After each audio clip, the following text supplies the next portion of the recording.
बिस्मिल्लाहिर्रहमानिर्रहीम। अस्सलाम वालेकुम दोस्तों, मैं हूं मुस्तफ़ा अमान वजदान के प्लेटफॉर्म से अपने सेगमेंट अब आगे क्या होगा। तो जी आज जैसे आपको पता है यानी बड़ी ही थ्रिलिंग न्यूज़ है कि खान साहब को इस्लामाबाद हाई कोर्ट से रिलीफ। इस्लामाबाद हाई कोर्ट ने ट्रायल कोर्ट का तोशाखाना केस यानी जो काबिल समाअत यानी होने के मतलब खान साहब की एप्लीकेशन थी, ट्रायल कोर्ट के फैसले के खिलाफ यानी उसे कालअदम करार दिया। ठीक है जी। और दोबारा ये केस जो है वो यानी उसी ट्रायल कोर्ट को यानी वापस भेज दिया है कि इसका ट्रायल यानी दोबारा किया जाए। और वही जज साहब जो हमायूं दिलावर साहब हैं जी। और सुप्रीम कोर्ट से खान साहब को वो रिलीफ नहीं मिल सका जिसकी उन्होंने इस्तदा की थी। तो यानी ये जो मामलात हैं आज यानी इस पर बात करेंगे और यानी इसमें देखेंगे कि क्या बादियों नज़र में जो ये यानी रिलीफ नज़र यानी आ रहा है, तो क्या ये रिलीफ जो है यानी वो यानी प्रोलॉन्ग जाएगा या मुस्तकिल बुनियादों पर कोई रिलीफ मिलने का जो है यानी वो कोई चांस है। ये मामला हम डिस्कस करेंगे। तो दोस्तों जैसे कि यानी आपको पता है कि यानी आज इस्लामाबाद हाई कोर्ट के chief justice mister justice Aamir Farooq साहब ने अपना महफूज किया हुआ फ़ैसला जो है यानी वो सुनाया। और उन्होंने जो ट्रायल कोर्ट ने एक फ़ैसला दिया था जज हमायूं दिलावर साहब ने कि तोशाखाना केस को उन्होंने यानी काबिल समाअत करार दिया था, तो उसके खिलाफ खान साहब यानी एप्लीकेशन लेके गए थे और उन्होंने इस्तदा की थी इस्लामाबाद हाई कोर्ट से कि उनकी इस्तदा तो ये थी कि इस ट्रायल को रोका जाए। लेकिन जो आज का फैसला आमिर फारूक साहब ने दिया है, उन्होंने इसको इस फैसले को जो है वो पिछले फैसले को कालअदम यानी करार देकर तो दोबारा जज जो हमायूं दिलावर साहब हैं उन्हीं को ये यानी हुक्म दिया है कि वो इस केस की दोबारा जो है वो समाअत करें और इसको यानी मेरिट पे इसको सुने। एक्चुअली मैं ये समझता हूँ कि खान साहब यानी केस को यानी मेरिट पर बात करने की बजाय वो टेक्निकलिटीज़ में जाकर यहाँ रिलीफ लेने की कोशिश कर रहे हैं। तो ये जो मौजूदा रिलीफ है इसके मुतालिक मैं यानी ये बस यही कहूँगा कि यानी अक्सर यानी औक़ात यही होता है कि जब भी किसी मतहत अदालत में भी केस चल रहा होता है तो यानी जो हाई कोर्ट है या सुप्रीम कोर्ट है, अक्सर वो उसमें इंटरवीन करना पसंद नहीं फरमाते। और क्योंकि जब तक उसका आ ना जाए उसका फ़ैसला ना आ जाए तो उस वक्त तक वो यानी उस मामले में यानी जो मुदाखलत है वो करना यानी पसंद नहीं फरमाते। यहाँ यानी बहुत ज़्यादा यानी नज़ीर हैं मुख्तलिफ केसेस की जो दी जा सकती हैं। तो यहाँ पर मैं ये समझता हूँ कि अगर मौजूदा सिनेरियो हम देखें, मौजूदा सिनेरियो जैसे मामला चल रहे हैं, तो इसमें यानी मुझे ऐसे लग रहा है कि थोड़ा सा रिलीफ तो मिल जाएगा। ठीक है जी। अच्छा, वैसे भी कुछ मामलात यानी ऐसे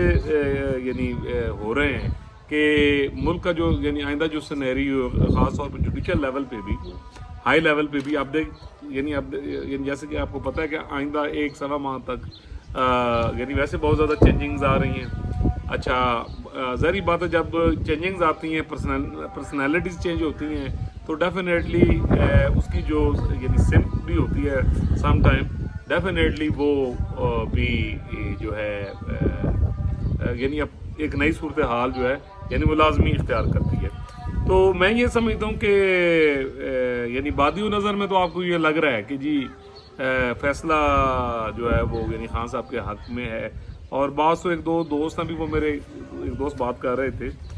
कि फ़लाँ हमारे दोस्त उन्होंने यानी वीलॉग की तो उधर ही उन्होंने ना बड़ी बड़ी फतह करार देती है। ठीक है। तो मैं कहता हूँ जी अल्लाह करे, यानी आपको पता है कि मेरा शुरू से एक ये पॉइंट ऑफ व्यू है कि पाकिस्तान की जितनी कौमी क़यादत है, लीडरशिप है, उन पर इस तरह के जो केसेस हैं या मुकदमात हैं, मैं पर्सनली उस के हक में ही नहीं। मेरी ذاتی رائے ہے کہ پاکستان کی ساری پولیٹیکل کلاس جو ہے، میں نہیں سمجھتا کہ یعنی وہ کرپشن میں مطلب ہاں کہیں اونچ نیچ یا کچھ معاملات میں، جیسے کہ میں نے پہلے بھی بات کی ہے کہ جب آپ ایک سیٹ پر بیٹھے ہوتے ہیں، جب آپ کے اوپر ایک رسپانسبلٹی ہوتی ہے، ڈیفینیٹلی وہاں سے فنڈز بھی ریلیز ہوتے ہیں۔ اچھا، مملکت کا جو معاملات ہیں ان کو چلانے کے لیے ڈیفینیٹلی آپ کو بہت سارے یعنی جو معاہدے ہیں وہ کرنے پڑتے ہیں، بہت سارے فنڈ ریلیز کرنے پڑتے ہیں، اچھا بہت ساری چیزوں کی ریکمنڈیشن دینی پڑتی ہے، تو کہیں نہ کہیں جا کے کچھ نہ کچھ معاملات میں کچھ نہ کچھ گڑبڑ ہوتی ہے، لیکن at the end of the day وہ کیا ہوتا ہے، وہ معاملہ سیدھا یعنی بات آتی ہے لیڈرشپ پہ۔ تو جہاں تک یعنی توشہ خانہ کا معاملہ ہے، تو میں یہ سمجھتا ہوں، میں نے اس سے پہلے بھی ایک ویلاگ میں کہا تھا کہ بہتر تو یہ ہے کہ یہ قانون سازی کر کے تو یہ جڑا لین دین والا معاملہ ہی مکا دو کہ بھائی تھوڑے کو پہلے یار تھوڑا ہے، اتنے عوام ہے بیچاری انہوں بجلی نہیں ملتی پئی، ٹھیک ہے جی۔ ابھی کئی دوستوں نے مجھے یعنی اپنے بل بھیجے ہیں کہ ایک عام آدمی جو 40,000 روپے کمانے والا ہے، اس کا 25,000 بل آ گئے، ٹھیک ہے جی۔ وہ مثال ننگی کیا نہ آئے گی، کیا نچوڑے گی، تو وہ کہتے ہیں جی اسی کھاواں گے کیا۔ تو میں یہ کہتا ہوں کہ بجائے ریاست کو ان معاملات میں جو ہے وہ یعنی دلچسپی لینے کے ریفارمز کرنی چاہیے۔ یہ جو ہمارے اللہ تللے یعنی ہوتے ہیں، میں دیکھتا ہوں اب بہت ساری باتیں ہیں جو یعنی مطلب کی جا سکتی ہیں کہ اگر ان پر کنٹرول کا یعنی کر لیا جائے۔ یہ جو تحائف کا یعنی لین دین ہے، یہ امانت ہوتی ہے آپ کی قوم کی، ٹھیک ہے نا، کہ اس کو آپ قوم کی بہتری کی طرف یوٹیلائزیشن کریں۔ خان صاحب ہیں یا میاں صاحب ہیں یا زرداری صاحب ہیں یا مریم صاحب ہیں، تو میں سمجھتا ہوں ان کے پاس اللہ کا دیا آلریڈی بہت زیادہ ہے، تو توشہ خانہ سے اگر وہ یہ چیز نہ لیں، ٹھیک ہے جی، تو میرے خیال میں یعنی وہ زیادہ بہتر ہے۔ تو اب کیا ہے جی، پاسبلٹیز کیا ہیں، آپ اس کو اگر حقیقت کی نظر سے آپ دیکھیں تو this is open and shut case, یہ مجھے کہنے میں کوئی حرج نہیں ہے۔ اور میں نے شروع میں بھی کہا تھا، شاید آپ کو پتہ ہوگا کہ جب میں نے یہ ویلاگز کرنا شروع کیا تھا تو میں نے ایک لفظ کہا تھا کہ فی الحال ستِ خیر ہیں، ٹھیک ہے نا جی۔ پہلے میں نے کہا تھا یعنی کہ 9 اگست تک میں نے کہا ہوا ہے کہ خان صاحب کو فی الحال ستِ خیر ہے، تو یہ بات میں نے 21-22 جولائی کو شاید کہی تھی۔ تو فی الحال مجھے جو یہ جو اگست کا مہینہ ہے، اس کے اینڈ تک 25-26 تک مجھے معاملہ جو ہے نا جوں کا توں چلتا ہوا لگ رہا ہے۔ اچھا، 25 اگست کے بعد اس میں تھرل آئے گا،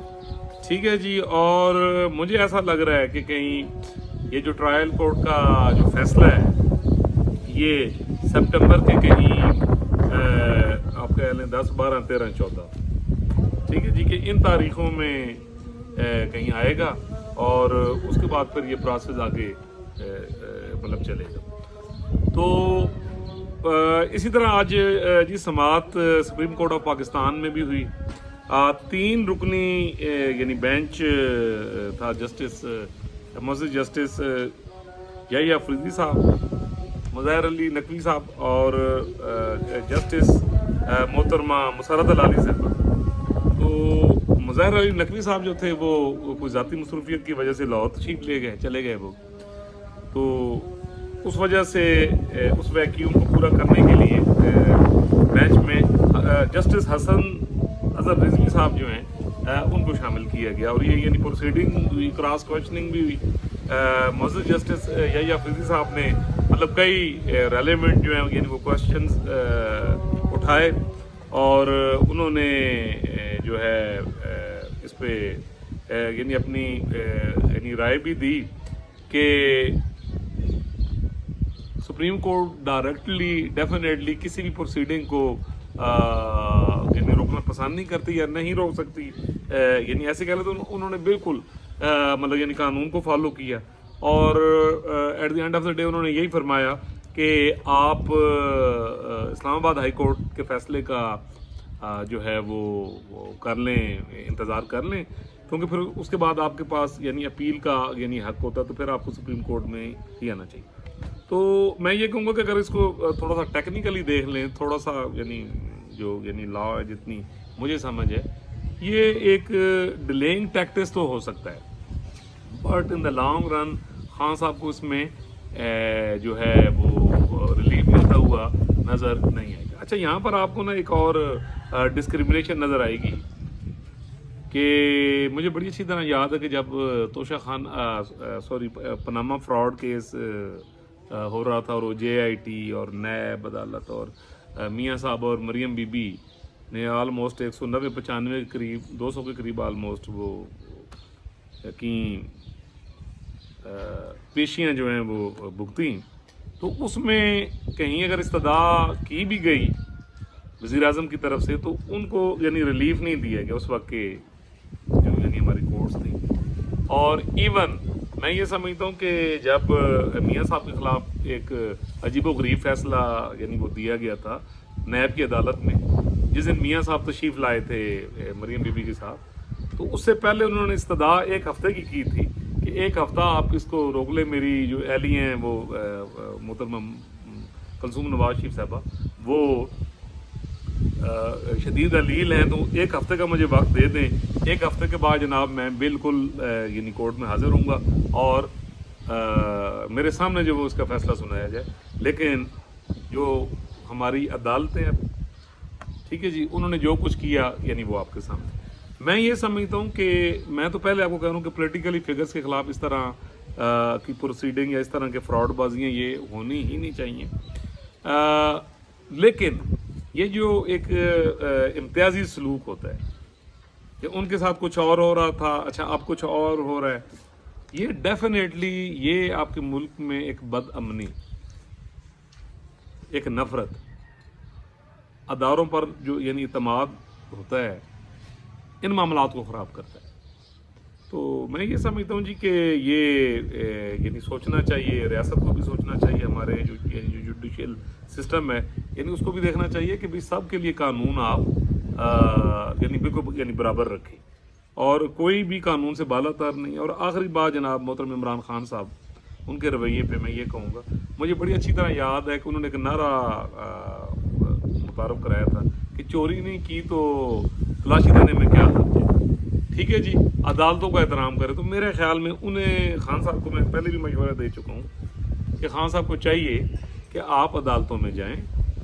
वहाँ पर जो आपके पास सबूत हैं, जो आप डेली, कल भी थोड़ा सा मैंने आपका वीलॉग सुना, तो वो डेफिनेटली अगर आप अदालत को जाकर ये सारे सबूत दें, केस लड़ें और फिर उसके बाद देखें कि नतीजा क्या होता है। और एक छोटा सा इतराज़ भी उन्होंने किया जो जज हैं हमारे ट्रायल कोर्ट के, हुमायूं दिलावर साहब पर। तो अब ये सूरत हाल क्यों आ गई?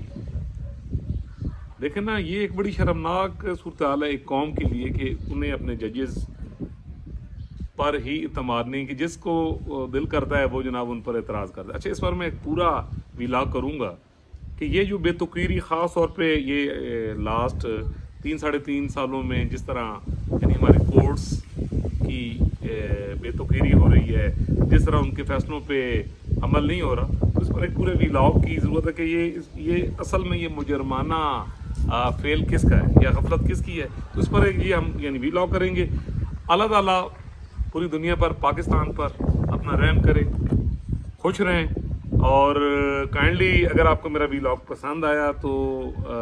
बेल आइकन का बटन दबा दें, चैनल को सब्सक्राइब कर दें और अच्छे से अंदाज में यानी कमेंट भी दें और यानी हमें